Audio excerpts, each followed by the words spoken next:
Today, we're covering two cases making headlines. First is the murder trial of Jeffrey Spence. And if the allegations against him are true, this crime was a family affair. Then we'll cover the case of Richard Applequist, who was taken into custody after getting caught on camera by the news crew reporting on his alleged crimes. Let's get into it. 67-year-old Jeffrey Spence is on trial, accused of killing his daughter's boyfriend, Kirby Carpenter. He was gunned down outside of his Mississippi home in 2022. Carpenter's one-time girlfriend and the mother of his daughter would later be arrested and charged in his death.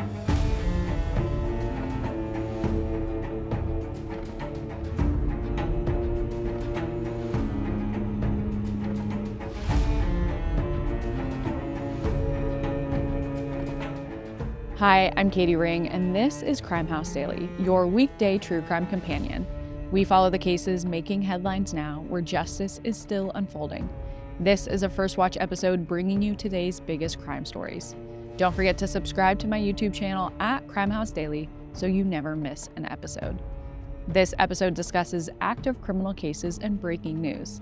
The information we share is based on what's publicly available at the time of recording and may change as new evidence comes to light. We aim to inform, not to decide guilt or innocence. So everyone mentioned is presumed innocent until proven guilty in a court of law.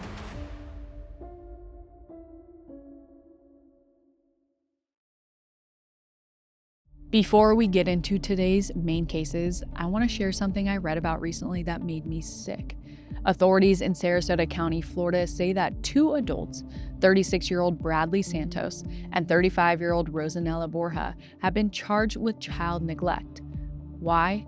Because they allegedly abandoned a 16-year-old on the side of Interstate 75 with two loaded handguns, ammunition, and cash. The boy who was left on the side of the road told police that on October 1st around 6 p.m., he was traveling with the couple and his 8-year-old sibling in a 2006 Toyota 4Runner when they began frantically packing duffel bags at home. He said they had been acting weird leading up to packing, and they said they planned to relocate to either Idaho or Guam. When he told them he didn't want to go, the couple reportedly pulled over, handed him two bags containing multiple guns, cash, and ammunition, and then drove off, instructing him to take care of the house. The boy's phone was dead, so he walked until police found him near the Sumter Boulevard exit.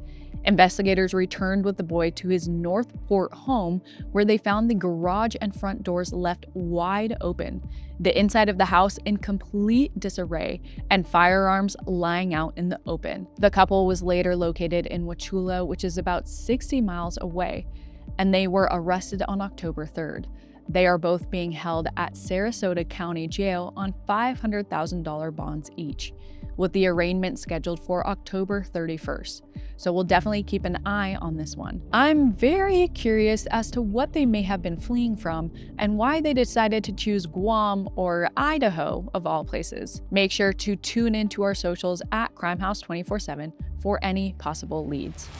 For today's first case, we're covering the trial of Jeffrey Spence, a man in Mississippi who's accused of murdering his daughter Caitlin's boyfriend with help from Caitlin and her mother. The proceedings started late last month, but when the jury couldn't reach a verdict, the judge declared a mistrial. A big reason for the deadlock was Caitlin's testimony against her father. Now, a new trial is expected to begin sometime in 2026. After that, Caitlin, who accepted a plea deal, will be sentenced for her part in the crime. Let's get into it. It's 2020, and 33-year-old Caitlin Spence and 36-year-old Kirby Carpenter met at a tractor supply store. They began dating, and 2 years later, Caitlin gives birth to their daughter, Enola. They all live together in Mississippi, along with Kirby's son from another relationship. But allegedly, this isn't a healthy environment for Caitlin and the kids to be in.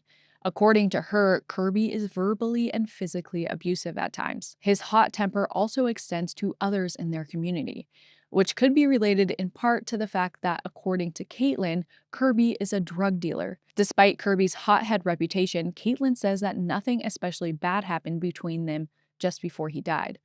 But at the time, Caitlin's parents, 67-year-old Jeffrey and 65-year-old Karen, are staying with them to help take care of the couple's newborn daughter, so he was most likely on his best behavior. Then, after Thanksgiving 2022, Jeffrey and Karen return home to Virginia, and tragedy strikes. A few days later, Caitlin's parents leave on December 2nd, 2022.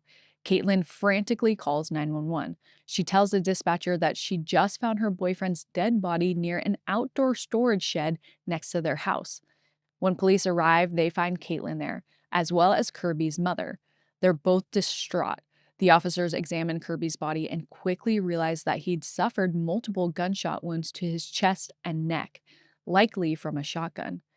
However, they also notice other details that suggest Kirby's body was intentionally stashed away. He's covered by a tarp and a large toolbox. It seems like the toolbox has been placed there to prevent the tarp from blowing off. Plus, the entrance to the shed is not visible from the main entrance of the house, which might be why someone thought it would make a good hiding spot. From there, officers notice some things that help them begin to piece together what happened. There are drag marks between the spot where Kirby's body is found and the carport, which is about 30 feet away. Police enter the carport and see that the drag marks end at the pool of blood inside. This makes them think Kirby was shot in the carport before being dragged to the shed. Investigators speak with Caitlin to try and figure out who would have wanted to do this. That's how they learn that Kirby owned multiple rental properties in the area, as well as a business called Mississippi Gold, Silver, and Coin Exchange. On top of that, a further search of his body reveals that Kirby had $2,868 in cash on him. Kirby's mom tells the officers that he always carried cash, and in fact, he usually had even more. Apparently, Kirby always carried a bag containing between $200,000 and $300,000. However, that bag isn't anywhere to be seen. To the officers, it's becoming clear that Kirby's murder is likely financially motivated.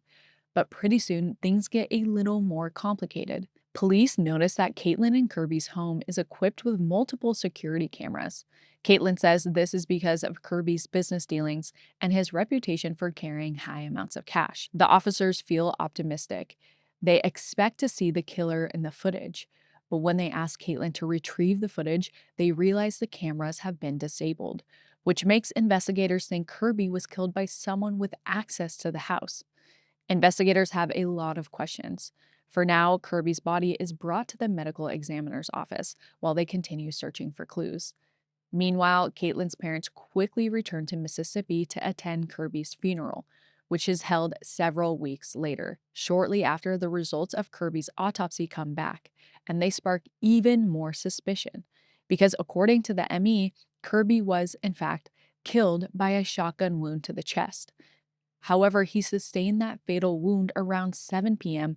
on November 30th, 2 days before Caitlin found his body. Detectives quickly bring her back in for questioning.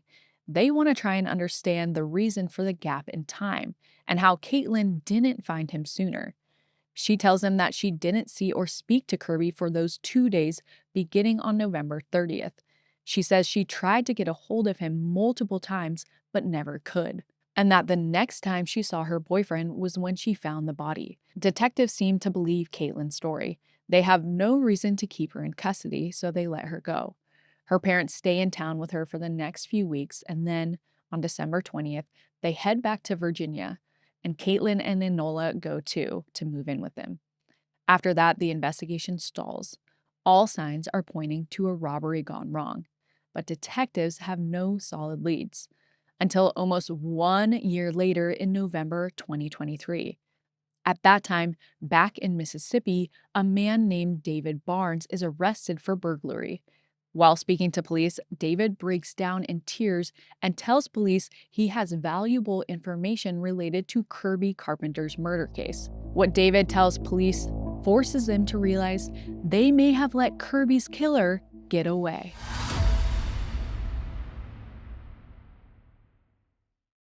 In November of 2023, a man named David Barnes tells police that he knows how Kirby Carpenter died.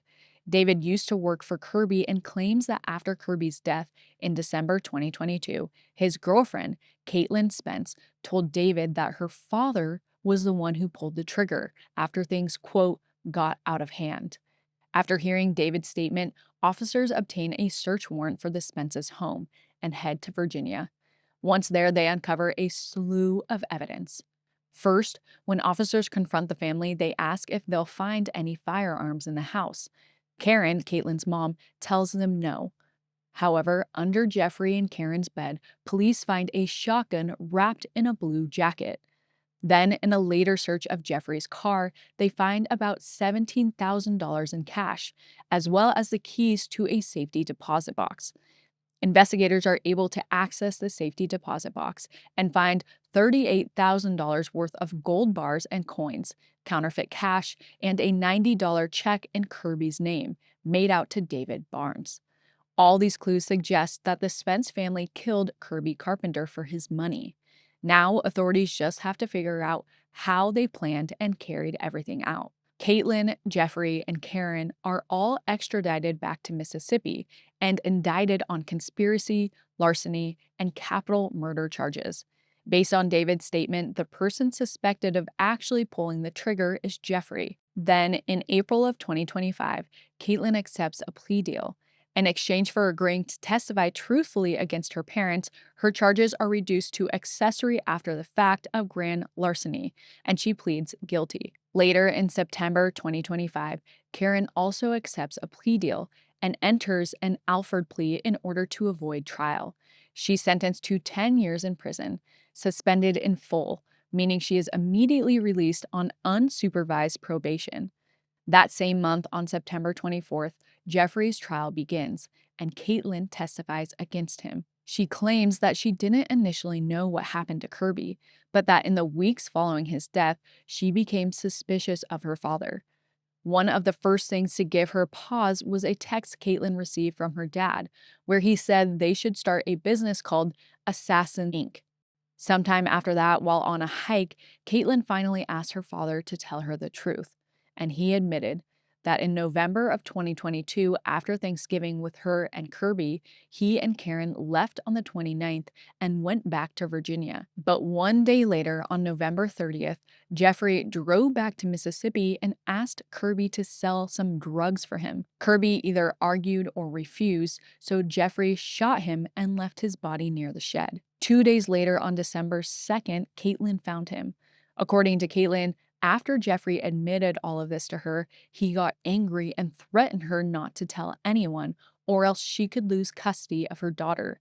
To corroborate Caitlin's story, prosecutors also point out that just 2 hours before Kirby's body was found, his safety deposit box at the bank was opened, and that Jeffrey not only knew where Caitlin and Kirby hid their spare key, but he knew how to disable the security cameras. Prosecutors also called Caitlin's sister Carolyn to the stand to give more insight into their father's criminal tendencies. According to Carolyn, back in 2014, Jeffrey and Karen were facing financial issues after Jeffrey faced charges relating to embezzlement and lost his job. The couple moved in with Carolyn after that. While staying with Carolyn, Jeffrey often watched shows like Breaking Bad and The Blacklist and made comments about how he would kill someone. Apparently, he once said he would use a shotgun because it's easier to dispose of the cartridges. Caitlin and Carolyn's testimonies paint Jeffrey as the one behind all of the violence, but there are also some holes in Caitlin's story. Most notably, the defense points out that the timeline simply doesn't add up, because driving back and forth between Virginia and Mississippi would take between 30 and 36 hours, so there's no way Jeffrey could have done it in one day. From there, Jeffrey's lawyers focus on the fact that there's not enough evidence to prove beyond a reasonable doubt that he's the one who actually pulled the trigger or stashed the body, or when he obtained the items found in his car and safety deposit box. Something important to point out is that according to some sources, before the Spence family was arrested, Kirby's mother witnessed Jeffrey putting a bag full of silver coins worth thousands of dollars into the trunk of his car. However, we don't know when she first told authorities about this. Something else worth noting is that David Barnes does not testify. The defense says he's an unreliable witness who only pointed the blame at the Spence family to help his burglary case. Finally, the defense points the finger back at Caitlin.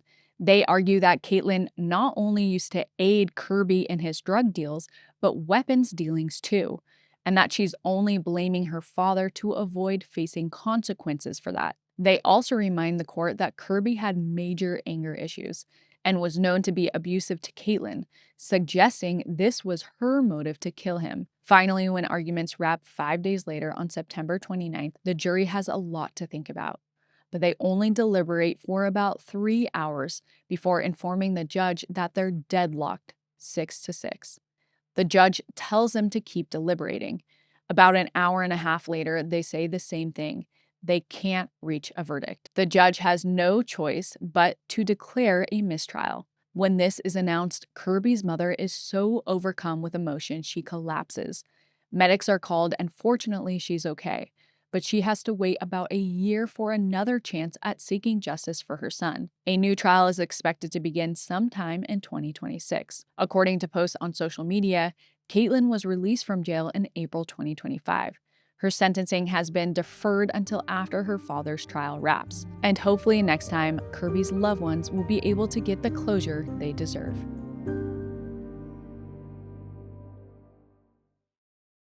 Today's second case is out of Idaho Springs, Colorado. On September 26, an armed burglary suspect was finally arrested after news crews reporting on the story captured the man on camera. He was identified as 32-year-old Richard Applequist. Applequist is now facing numerous charges, and authorities are looking into him as a possible suspect in similar cases. Let's unpack all the bizarre moments that led up to this arrest. Between September 23rd and 25th, 2025, numerous residents in Idaho Springs are burglarized by a man who's stolen items and damaged property outside their homes. The man is caught on multiple home security cameras in broad daylight. He's wearing a black ski mask and a dark hoodie, cargo pants, and combat boots. He's also carrying a gun. After 2 days, he's stolen about $2,000 in items and caused another $2,000 of damage. In one instance, the man approaches a camera and speaks to the residents inside through the live video feed. He says he's with the Forest Service and that he's looking for someone. The people inside the home seem confused. They ask if he's dropping off a package, but the man simply repeats himself. Then he disconnects the camera. Hoping to catch the man in the act, police deployed drones to the area where he's been active. And on the evening of September 25th, they spot him near a major road known as Highway 103. Officers rush to the area, and the man jumps into a white Ford Escape SUV with no license plates and races off. Pretty soon, the SUV rolls into a ditch, and the man flees on foot. Police immediately begin a ground search, but to no avail, the man has gotten away. But since they know he's armed, authorities issue a short lockdown. By the next morning on September 26th, there's been no sign of the man, and lockdown is lifted. At this point, the story is heating up. People all over Idaho Springs are tracking updates on the search. That same morning, a CBS News anchor named Justin Adams is getting ready to report on the case from an area near Highway 103 where the chase occurred. Adams speaks to the police and obtains a description of the suspect. Even though people have already seen footage of the man, Adams likes to do his due diligence, which is why he asks for the official description. Police tell him they're looking for a black man between 5'10" and 6 feet tall with a thin build. Adams thanks them and gets ready to report. Moments later, while cameras are rolling, a man matching that exact description walks into the background of the shot. He's strolling down the street with his hands in his pocket when he catches Adams' eye, and the reporter is stunned. He tells the camera operator to zoom in on the man. All the while, he keeps talking. Adams says, quote, "Wouldn't it be crazy if we actually found the guy right now?" At the same time, other crew members alert the police, who arrive in the area about 10 minutes later. Pretty soon, they locate the man, and they arrest him. It turns out Adams did find the guy. He's identified as 32-year-old Richard Applequist. At the time of his arrest, Applequist isn't carrying a firearm, but it does seem like they're concerned about his mental state, because immediately after his arrest, Applequist is taken to the hospital for evaluation. After that, he's booked and charged. Applequist is currently being held in the Clear Creek County Jail pending charges. including 2 counts of first-degree burglary, 1 count of third-degree burglary and theft, possession of a weapon by a previous offender, impersonating a peace officer, eluding criminal mischief, reckless endangerment, and resisting arrest. On top of that, Applequist has also become a person of interest in other burglaries in Idaho Springs from the past several weeks. Police have said it's an ongoing investigation and asked that anyone with information or surveillance footage to email crime_tips@clearcreeksheriff.us. We'll definitely be following this one for any updates, so make sure to tune into our social channels at Crimehouse 24/7.